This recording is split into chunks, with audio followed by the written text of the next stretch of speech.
তৃণমূলের প্রাক্তন যে কাউন্সিলর তারা শুভেন্দু অধিকারীকে দেখে সবাই এগিয়ে গেলেন, হাত মেলালেন।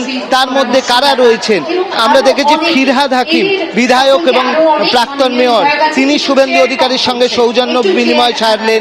এছাড়া কাজরি বন্দ্যোপাধ্যায় এগিয়ে গেলেন। এছাড়া আমরা দেখলাম শামস ইকবাল, তিনি এগিয়ে গেলেন।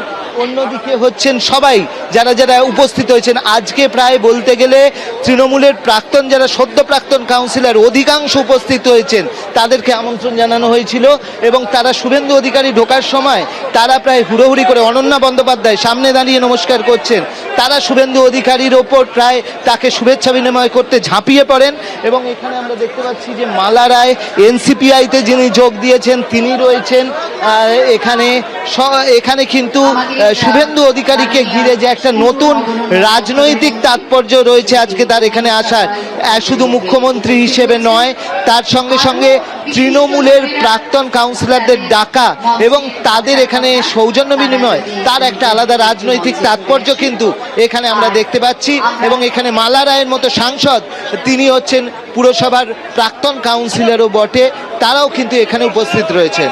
একেবারে অর্ণব, তুমি আমাদের সঙ্গে থাকো। আমি ছবিটা দর্শকদের সামনে রাখবো। মুখ্যমন্ত্রী শুভেন্দু অধিকারী তিনি কলকাতা পুরসভায় এসেছেন, প্রধানমন্ত্রী আসবেন আন্তর্জাতিক যোগ দিবস উপলক্ষে এবং তার সম্মানে 5 দিন ধরে কর্মসূচি, টানা কর্মসূচি যার সূচনা আজকে হচ্ছে। কি বলবেন মুখ্যমন্ত্রী, সেদিকে অবশ্যই নজর রয়েছে।